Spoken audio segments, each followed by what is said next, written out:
this topic. We were dealing with inverse trigonometric ratios और साथ ही साथ इन inverse trigonometric ratios में कल मैंने आपसे जो डिस्कस किया था ना वो था साइन इनवर्स, कोस इनवर्स और टेंजेंट इनवर्स। ठीक है, sine inverse x, cos inverse x और टेंजेंट इनवर्स एक्स के प्रिंसिपल ब्रांचेस क्या क्या होंगे ये डिस्कस किया था। आज हम रिमेनिंग के 3 रेशियोज जो हैं उनको डिस्कस करेंगे। There is a minor correction in yesterday's topic. देखो टेंजेंट एक्स किसके बराबर होता है? We know that tangent x is equal to sine x upon cos x. मान लो मेरा फंक्शन है टेंजेंट एक्स, अब टेंजेंट एक्स जो है वो साइन अपॉन कोस होता है, तो ऑब्वियसली ये टेंजेंट एक्स उन सभी प्लेसेस पर डिफाइन नहीं होगा जहां cos x 0 बनता हो। फंक्शन की बेसिक रिक्वायरमेंट होती है कि the function must be defined at each and every point of its domain. We know that tangent x does not exist. कब एग्जिस्ट नहीं करेगा? Tangent x does not exist when cos x is equal to 0। अब cos x 0 कब होता है? Last year 11th class में आप लोगों ने पढ़ा था ना, cos x 0 होता है when x is equal to 2n plus 1 pi by 2 where n belongs to z। तो इन सभी एंगल्स पर जो कोस है वो 0 होता है। Okay, और ये कौन से मल्टीपल्स हैं? 5 by 2 means 90 डिग्री और 2n plus 1 एक ऑड नंबर होता है ना, तो we say that cos x is not defined at odd multiples of 90 degree. 90 degree के ऑड मल्टीपल्स पर cos x डिफाइंड नहीं होता है। ठीक है, तो cos x is not defined at all odd multiples of pi by 2। अब क्योंकि cos x define cos x नहीं tangent x is not defined at all odd multiples of pi by 2 because क्यों होता है? क्योंकि cos x 0 होता है इन सभी नंबर्स पर। Since cos x is equal to 0 at all the odd multiples of pi by 2, so tangent x is not defined at all odd multiples of pi by 2। ठीक है, तो इस चीज को ध्यान में रखते हुए अगर हम टेंजेंट एक्स का डोमेन लें तो फिर क्या होना चाहिए? तो टेंजेंट एक्स का जो डोमेन बनेगा ना, डोमेन ऑफ टेंजेंट एक्स क्या होना चाहिए? ये चीजें वैसे तो 11th क्लास से रिलेटेड है। टेंजेंट एक्स का डोमेन होना चाहिए all the real number except all those x which are odd multiples of pi by 2, that is all those numbers where tangent x is not defined, that is all those numbers where cos x is 0। तो ये जो numbers हैं ये tangent x के domain में नहीं आते हैं। ये ध्यान रखिएगा, टेंजेंट x का डोमेन ऑल रियल नंबर्स नहीं होगा, बल्कि टेंजेंट x का डोमेन होगा all real numbers except all those numbers where cos x is 0, that is x is equal to 2n plus 1 pi by 2। ठीक है, अब जब हम टेंजेंट x का ग्राफ ड्रॉ करते हैं ना इस हिसाब से, तो मैंने कल सिर्फ एक ही ब्रांच बनाई थी, आज थोड़ा और ब्रांचेस को भी कंसिडर करते हैं, कल टाइम कम था हमारे पास। मान लो ये मेरे पास है x एक्सिस और ये है y axis. This number is 0, ये नंबर आपके पास आ गया सपोज, और थोड़ा सा आगे ले लेते हैं, pi by 2, then it is pi, then it is 3 pi by 2। ऐसे ही यहाँ पर है minus pi by 2, minus pi, minus 3 pi by 2, minus 2 pi. ठीक है, तो दोनों तरफ मैंने जो लिया वो क्या ले लिया? मैंने 90 डिग्री के मल्टीपल्स को ले लिया। 90 डिग्री के पॉजिटिव मल्टीपल्स में तो कौन कौन आए? पाई बाई 2, पाई, 3 पाई बाई 2 और 2 पाई। और नेगेटिव मल्टीपल्स में आए minus pi by 2, minus pi, minus 3 pi by 2 और माइनस 2 पाई। अब देखो तो पाई बाई 2 होता है ना, यहाँ पर टेंजेंट एक्स की वैल्यू इंफिनिटी तक जाती है। इस पाई बाई 2 पर टेंजेंट एक्स डिफाइन नहीं होता। ऐसे ही माइनस पाई बाई 2 पर भी डिफाइन नहीं होता। 3 पाई बाई, अगला ऑड मल्टीपल 90 डिग्री का कौन सा आएगा? 90 डिग्री का नेक्स्ट ऑड मल्टीपल है 3 पाई बाई 2, यहाँ भी टेंजेंट डिफाइन नहीं होता और करस्पॉन्डिंगली माइनस 3 पाई बाई 2 पर भी डिफाइन नहीं होता। अब अगर हम टेंजेंट का ग्राफ ड्रॉ करें ना, तो टेंजेंट का ग्राफ ऐसे आता है। ठीक है, टेंजेंट 180 0 होता है। इस तरीके से जो है वो टेंजेंट का ग्राफ चलता रहता है। ये जो बीच में मैंने ड्रॉ की ना दीज ब्रांचेस, ये represent the graph of tangent x. अब आपको देखो टेंजेंट एक्स के ग्राफ में कहीं कोई इस टाइप का टर्म तो नहीं आ रहा ना, वैल्यू रिपीट होती हो जिसमें, कोई वैल्यू यहाँ रिपीट नहीं हो रही है, ठीक है।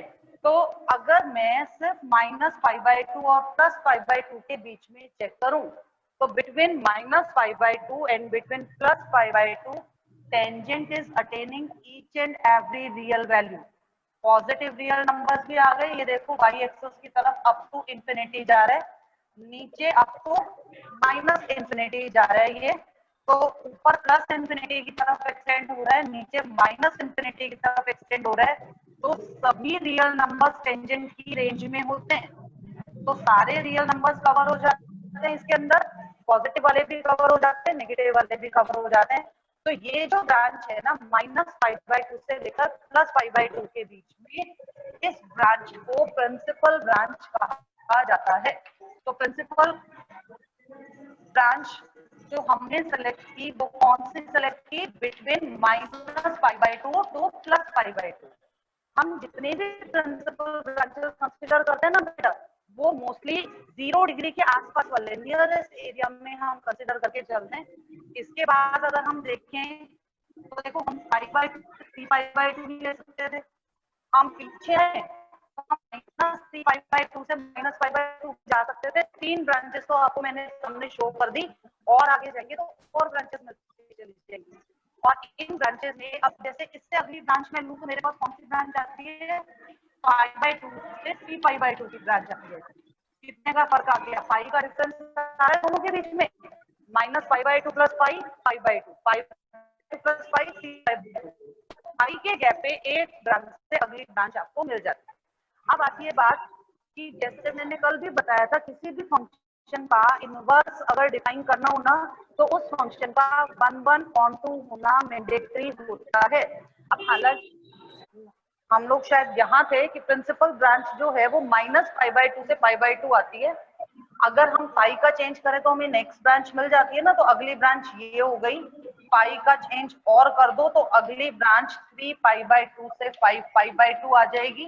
आप -π करके ब्रांच ले आओ तो -π करने से -3π/2 से -π/2 ये वाली ये ब्रांच मिल जाएगी। तो इस तरह से अगर हम देखें तो we can have multiple number of such branches where tangent x becomes 1/1 as well as onto. ठीक है, ओवरऑल में अगर हम देखेंगे ना कंप्लीट डोमेन पर, तो कंप्लीट डोमेन पर तो टेंजेंट एक्स हो चाहे साइन एक्स हो चाहे कोस एक्स हो, कोई भी फंक्शन 1/1 नहीं है, they all are many one functions. आप लोगों ने खुद ही देखा है, पिछले साल आप निकालते थे टेंजेंट 225 टेंजेंट 45 1 होता है, साइन 0 साइन पाई साइन 2 पाई सब 0 होते हैं। तो ये तो ठीक है कि जितने भी टी फंक्शंस है they all are many valued, they are many one functions.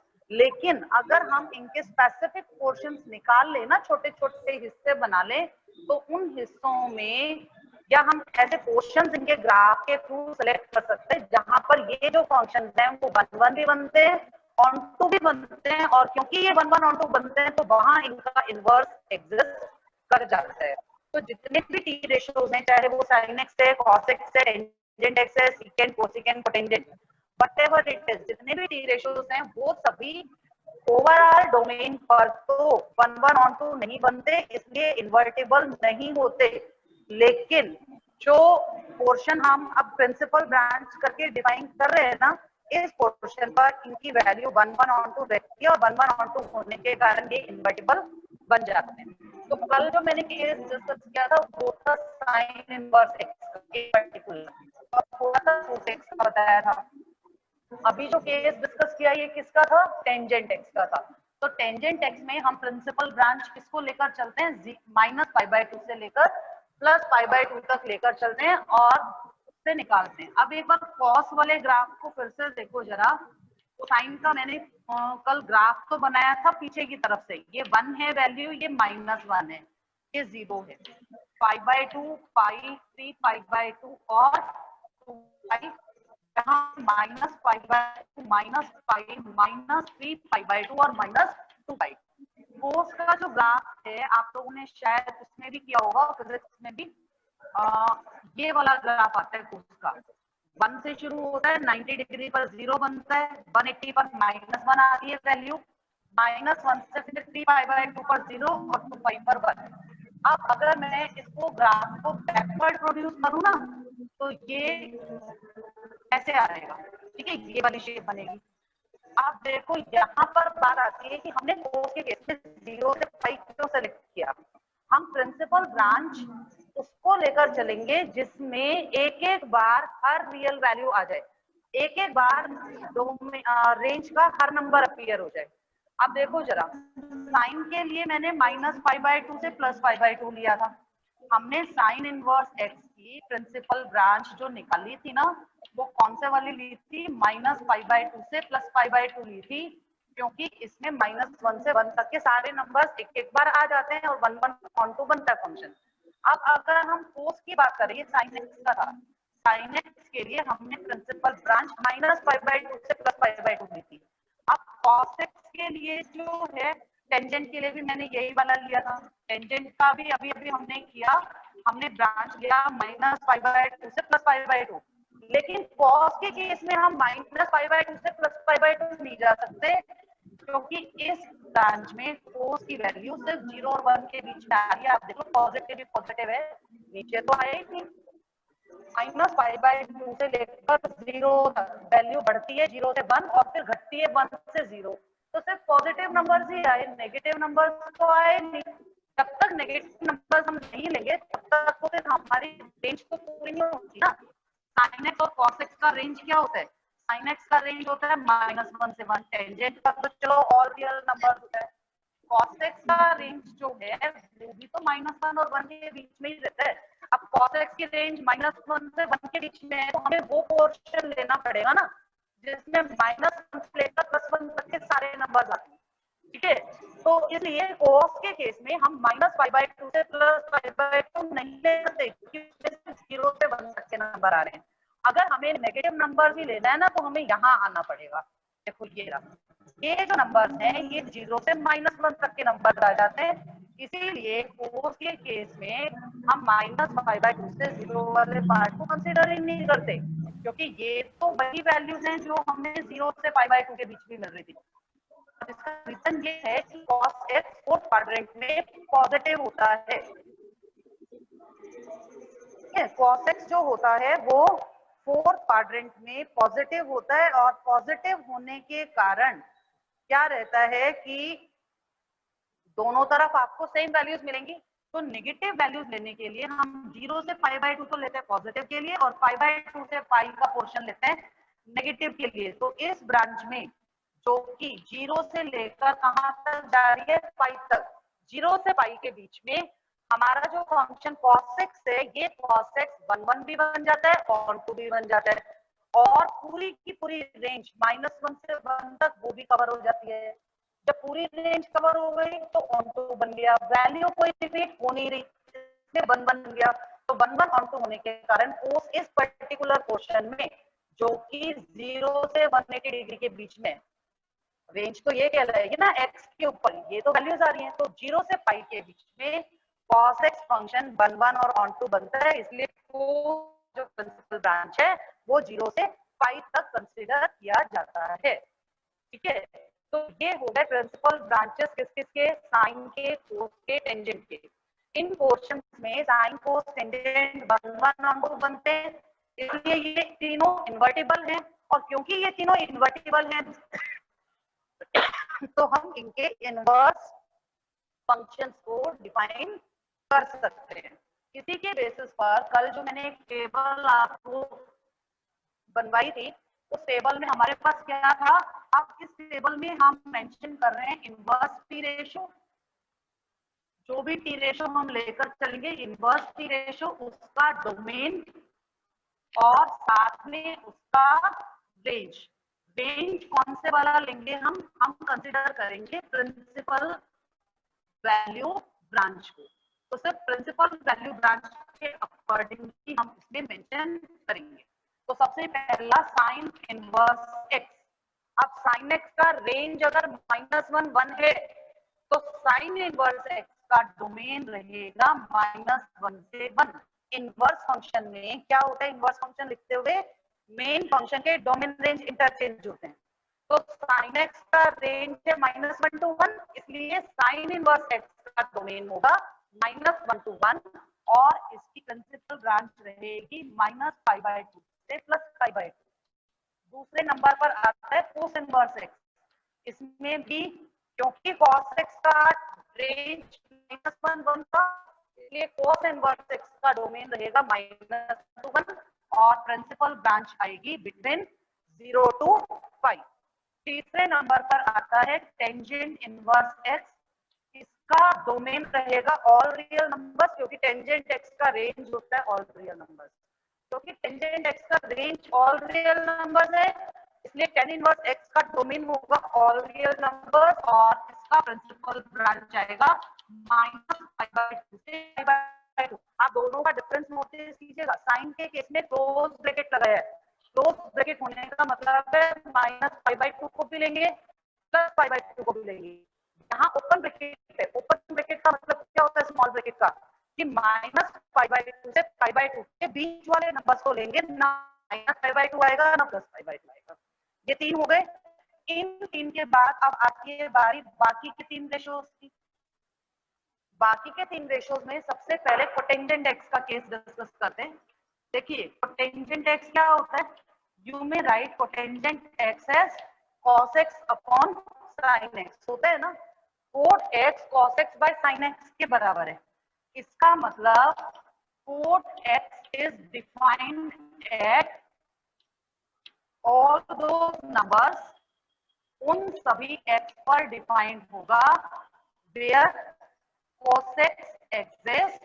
cos x तो एग्जिस्ट करे लेकिन sin x not equal to 0 है।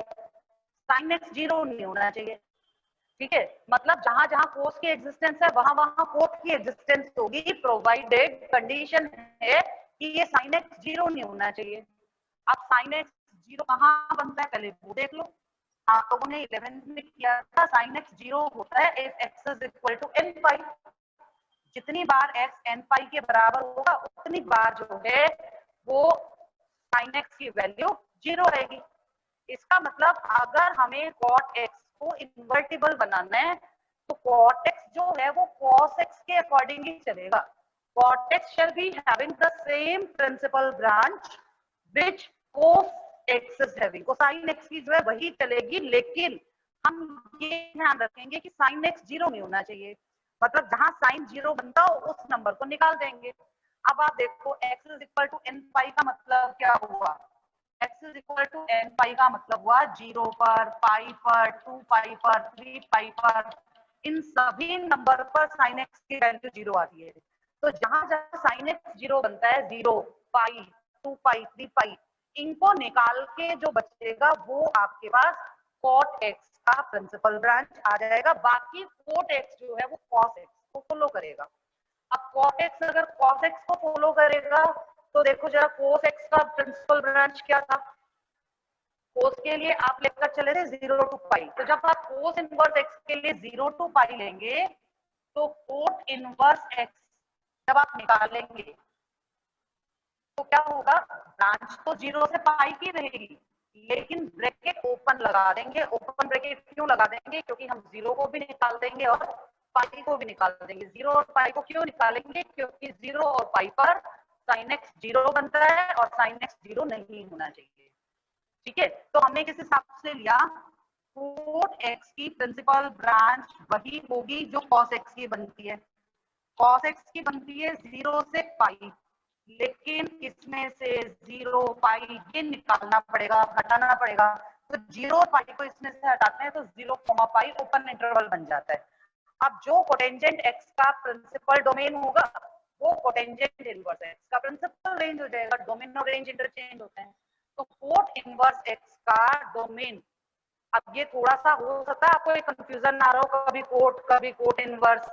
तो बेटा कोई भी टी रेशो है हमारे पास तो हम टी रेशो के कंसेप्ट से ही तो इनवर्स रेशो का कंसेप्ट निकालेंगे ना।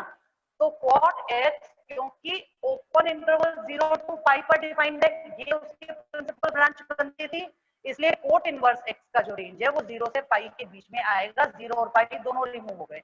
मतलब आप ये याद रखिएगा, कोस और कोट एक जैसे पैटर्न पर चलेंगे, बस 0 और पाई इसमें से गायब हो जाएंगे। बाकी कोट थीटा की डोमेन तो भी रियल नंबर आएगी, क्योंकि चाहे टेंजेंट एक्स हो चाहे कोटेंजेंट एक्स हो, दोनों में सभी रियल वैल्यूज अलाउड होती हैं। अब अगला केस आता है कोसिकेंट इनवर्स एक्स का। कोसिकेंट इनवर्स एक्स के लिए हमें क्या करना है, आप पहले इसको समझो, उसके बाद हम इसे आगे लिखेंगे। हमें कोसिकेंट इनवर्स एक्स के लिए चाहिए। आप कोसिकेंट एक्स को याद करो जरा।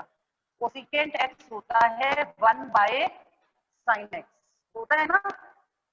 कोसिकेंट एक्स साइन एक्स का रेसिप्रोकल है।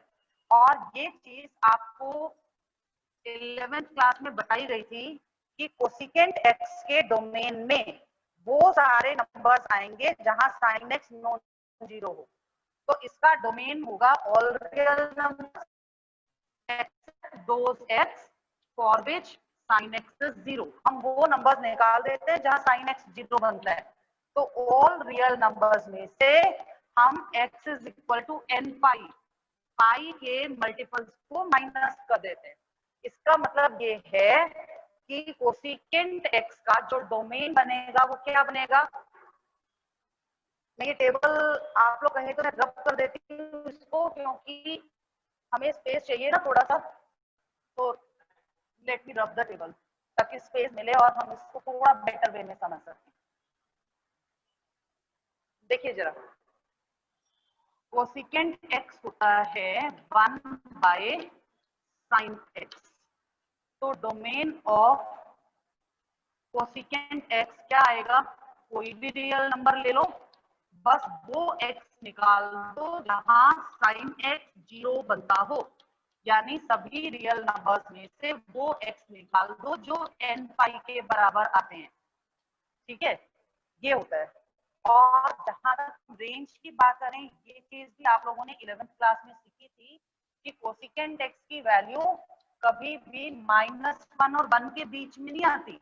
हमेशा कोसिकेंट एक्स जो होता है it is always greater than और इक्वल टू 1, या cosecant x is always less than और इक्वल टू -1। क्योंकि कोसिकेंट एक्स की वैल्यू 1 या 1 से ज्यादा होती है और -1 और 1 से कम होती है, तो रेंज ऑफ कोसिकेंट एक्स रहता है r -1 to 1, ये रहता है इसमें। ठीक है, अब ये सारी डाटा, ये किसका डाटा है, सारा का सारा कोसिकेंट एक्स का। हमें किसका चाहिए, कोसिकेंट इनवर्स का। तो आप सबसे पहले तो प्रिंसिपल ब्रांच की बात करो। तो प्रिंसिपल ब्रांच अगर हम लें तो हम क्या बोलेंगे कि कोसिकेंट एक्स जो है वो साइन को फॉलो करेगा। कोसिकेंट एक्स की प्रिंसिपल ब्रांच साइन एक्स के हिसाब से होनी चाहिए, बस उसमें से वो नंबर्स निकाल दो जहां पर साइन एक्स 0 बनता है। तो देखो, साइन एक्स की ब्रांच थी -5/2 से +5/2, इसके बीच में 1/2 बनता है ना साइन फंक्शन। तो जब आप कोसिकेंट को लोगे ना तो ब्रांच तो यही लेकर चलेंगे, पर इसमें से हम उस नंबर को निकाल देंगे जहां साइन एक्स 0 बनता है, और साइन एक्स 0 बनता है सिर्फ 0 पर। -5/2 से +5/2 के बीच में 0 पर साइन एक्स की वैल्यू 0 आती है, तो 0 को निकाल देंगे। तो अब अगर हम देखें तो कोसिकेंट एक्स की प्रिंसिपल ब्रांच ये हो गई और रेंज ये हो गई। तो इसका मतलब जब आप कोसिकेंट इनवर्स एक्स डिफाइन करोगे तो कोसिकेंट इनवर्स एक्स के लिए क्या होना चाहिए, when we define cosecant inverse x, cosecant का इनवर्स फंक्शन निकालेंगे तो इसका डोमेन वो आएगा जो कि कोसिकेंट की रेंज था। कोसिकेंट की रेंज यानी कि all real numbers accept numbers between -1 to 1। और इसका रेंज, और रेंज की भी कौन सी वैल्यू, रेंज की भी principal branch.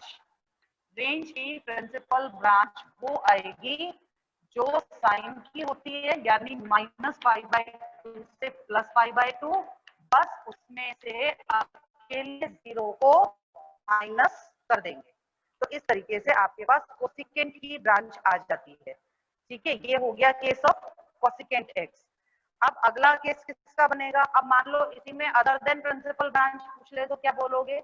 Other than principal branch, अगर आपको कोई नई ब्रांच निकालने के लिए कह दिया जाए तो any branch other than principal branch is obtained by making a change of pi. बताया था ना शॉर्टकट पे आपको कल। तो अदर देन प्रिंसिपल ब्रांच अगर हमें लेनी भी पड़ जाए ना कभी, तो वो अदर देन प्रिंसिपल ब्रांच आप कौन से वाली लोगे? आप पाई का चेंज कर दो, माइनस पाई बाय 2 का पाई बाय 2 बन गया, फिर पाई ऐड कर दिया तो बन गया 3 पाई बाय 2 माइनस पाई। मतलब जो चेंज करोगे वो हर नंबर में करोगे। तो पाई बाय 2, अगला 3 पाई बाय 2 माइनस 0 भी किसमें कन्वर्ट हो गया? पाई में। ये अगली ब्रांच आ गई। इससे अगली ब्रांच चाहिए तो क्या आएगी? 3 पाई बाय 2 से 5 पाई बाय 2, फिर पाई जोड़ दिया मैंने, लेकिन पाई प्लस पाई 2 पाई कम हो जाएगा उसमें से। तो इस तरीके से आप और ब्रांचेस को भी ले सकते हैं। और अब लास्ट केस आता है सेकेंड इनवर्स एक्स का। अब सेकेंड इनवर्स एक्स को समझने के लिए सेकेंड थीटा या सेकेंड एक्स को लेकर चलते हैं। अगर हम फंक्शन लें सेकेंड एक्स, तो सेकेंड एक्स क्या होता है? सेकेंड एक्स होता है 1 बाय कॉस एक्स। अगर मैं इसके डोमेन की बात करूं तो इसके डोमेन में वो सारे नंबर आएंगे जो कोस में होते हैं, यानी कि सारे रियल नंबर होने चाहिए, क्योंकि कोस भी सभी रियल नंबर्स पर डिफाइंड होता है। बस उन नंबर्स को माइनस कर देंगे जहां कॉस एक्स 0 बनता है। अब cos x 0 कब बनता है? cos x 0 बनता है when x is equal to 2n plus 1 pi by 2 where n belongs to z। इसका मतलब सभी रियल नंबर्स में से हम ऑड मल्टीपल्स ऑफ 90 डिग्री को घटा देंगे, हटा देंगे इनको रिमूव करके आप सेकेंड एक्स का डोमेन लिख सकते हो। और जहां तक रेंज की बात है, सेकेंड एक्स का रेंज भी वही होता है जो कि कोसेकेंड एक्स का होता है, और रियल नंबर एक्सेप्ट -1 to 1, क्योंकि सेकेंड एक्स की वैल्यू की या तो 1 और 1 से ज्यादा आती है या सेकेंड एक्स की वैल्यू -1 और उससे कम आती है। ये सारी चीजें बेटा 11th में सिखाई गई थी। आज जो मैं आपको करवा रही हूँ that's a mixture of the concepts that we have studied in class 11 as well as the concepts which are needed in class 12। दोनों को लिंक करके चलेंगे तभी समझ में आएगा। तो ये 11th का मैटर था। अब 11th के मैटर ने हमें सेकेंड एक्स का डोमेन दे दिया, रेंज दे दिया। अब अगर मैं इस डोमेन के प्रिंसिपल ब्रांच की बात करूं, तो प्रिंसिपल ब्रांच की अगर हम बात करें तो इसके प्रिंसिपल ब्रांच में क्या होना चाहिए? इसका प्रिंसिपल ब्रांच एग्जैक्टली वही होना चाहिए जो cos x का होता है। ठीक है, it's principal branch should be the same as that of cos x। और cos x का प्रिंसिपल ब्रांच क्या था? 0 से पाई था, तो ये भी 0 से पाई होना चाहिए। लेकिन 0 से पाई में से हम और मल्टीपल ऑफ पाई बाय 2 को निकाल लेंगे। अब 0 से पाई बाय 2 के 0 से पाई के बीच में और मल्टीपल ऑफ पाई बाय 2 कौन आता है? अकेला पाई बाय 2 आता है। तो इसका प्रिंसिपल ब्रांच बना 0 to pi except pi by 2। ठीक है, तो अब अगर हम इस हिसाब से सेकेंड इनवर्स एक्स का मेंशन करें तो सेकेंड इनवर्स एक्स के लिए क्या आंसर होना चाहिए हमारा? क्योंकि सेकेंड एक्स की प्रिंसिपल ब्रांच ये बनती है, रेंज है r-1 to 1। तो जब आप सेकेंड इनवर्स एक्स को डिफाइन करोगे तो सेकेंड इनवर्स एक्स का डोमेन सेकेंड एक्स की रेंज यानी r-1 के बराबर आएगा। और इसका रेंज जो कि हम सिर्फ प्रिंसिपल ब्रांच के फॉर्म में लेने वाले हैं, वो प्रिंसिपल ब्रांच हमारे पास आएगी 0 से लेकर पाई तक के नंबर एक्सेप्ट पाई बाय 2। ठीक है, ये बनेगा। अब इसमें भी अगर हम और आगे चलें तो अगली ब्रांच कभी लेनी पड़ जाए, कभी आपसे पूछ ले, क्योंकि एक एक नंबर में ऐसे क्वेश्चन तो बहुत आते हैं पेपर में। Write a branch other than principal value branch. तो अदर देन प्रिंसिपल ब्रांच अगर हम लेंगे तो कौन सा लेंगे? फिर वही कंसेप्ट है, change of pi. Other than principal branch में पाई का चेंज कर दो, ये बनेगा पाई से 2 पाई एक्सेप्ट 3 पाई बाय 2। या फिर आप ले सकते हो फिर 5 का चेंज कर दो, 2 5 से 3 5 एक्सेप्ट 5 5 बाय 2 एंड 4। तो इस तरीके से सेकेंड इनवर्स एक्स चलता रहेगा। तो अब जो है आज के लेक्चर में हमने जो डिस्कस किया है ना, वो इन सभी टी रेशियोज की वैल्यूज को डिस्कस किया, इनके प्रिंसिपल ब्रांचेस क्या क्या होते हैं, ठीक है। और एक चीज जो आपको ध्यान रखनी है, ये आपकी बुक में मेंशन भी है, the value of inverse trigonometric function which lies in the range of principal branch is called principal value of that inverse trigonometric function। किसी भी इनवर्स ट्रिग्नोमेट्रिक फंक्शन के लिए जब हम प्रिंसिपल वैल्यू ब्रांच में से वैल्यू को निकालेंगे ना, आंसर को निकालेंगे, तो उस वैल्यू को प्रिंसिपल वैल्यू कहा जाता है।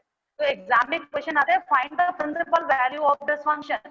तो प्रिंसिपल वैल्यू निकालने का मतलब क्या है कि आपको अपना आंसर प्रिंसिपल वैल्यू ब्रांच में से देना है, आपको आगे पीछे मूव नहीं करना, आपको सिर्फ उतने डोमेन पर रिस्ट्रिक्टेड रहना है जितना कि आपकी प्रिंसिपल वैल्यू ब्रांच में आता है।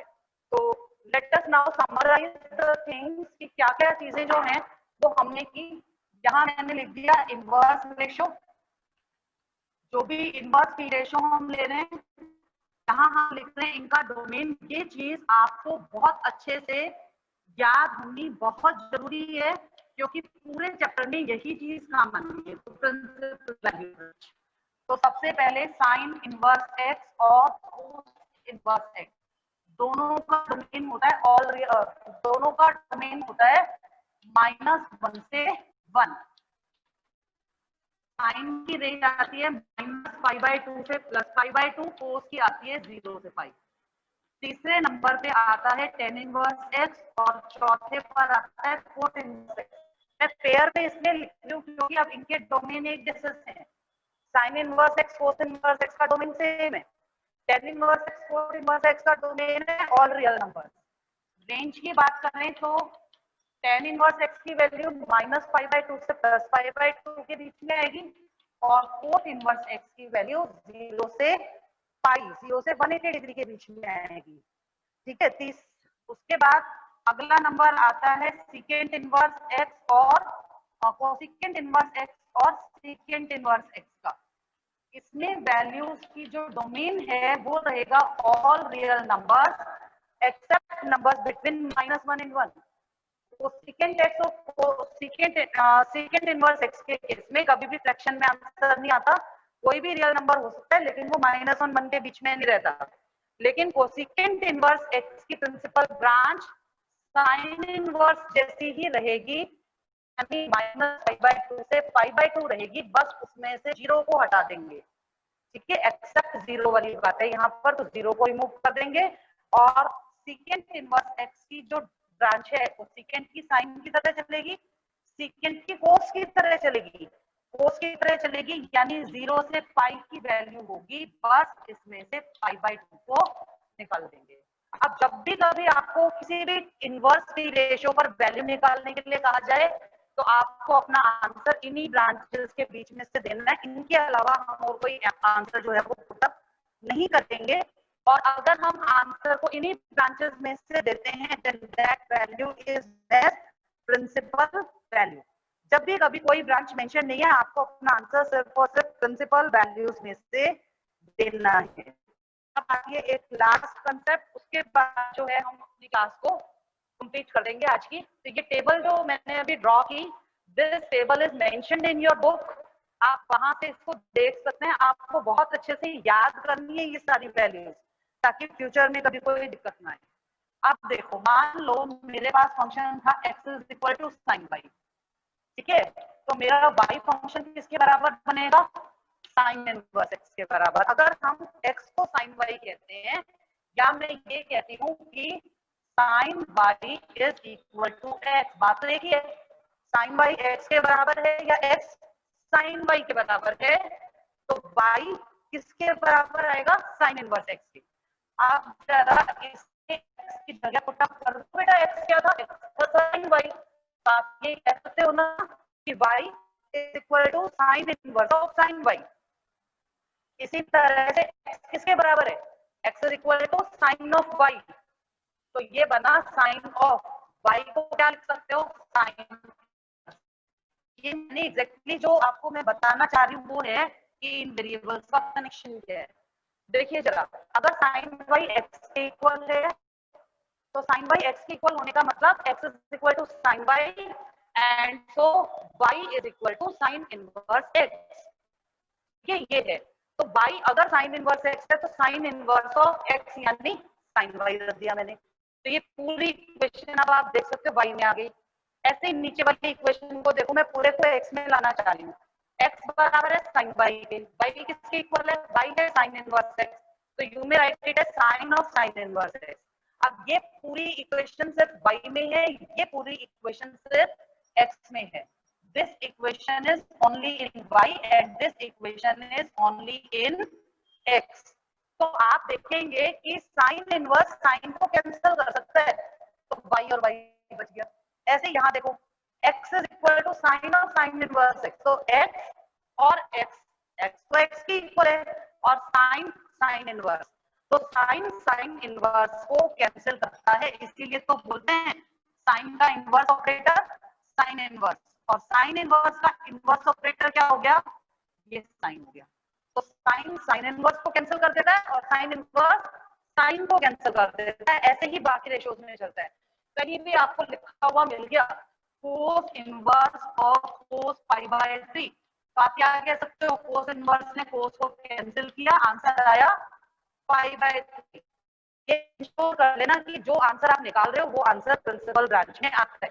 बाकी इस तरह के क्वेश्चंस जो हैं वो हम इस चैप्टर में आगे भी करेंगे। अब जो इस चैप्टर से रिलेटेड इंपॉर्टेंट चीजें थी ये सारी मैंने आपको एक्सप्लेन कर दी हैं। इसके बाद आपकी बुक में आते हैं graph of inverse trigonometric functions. इन्हें करने की जरूरत नहीं है क्योंकि करंट सेशन के लिए ग्राफ ऑफ इनवर्स की फंक्शंस को डिलीट कर दिया गया है। तो कल से हम स्टार्ट करेंगे exercise 2.1, the only exercise which is in our syllabus regarding inverse trigonometry. With this we come to the end of today's lecture. Thank you very much.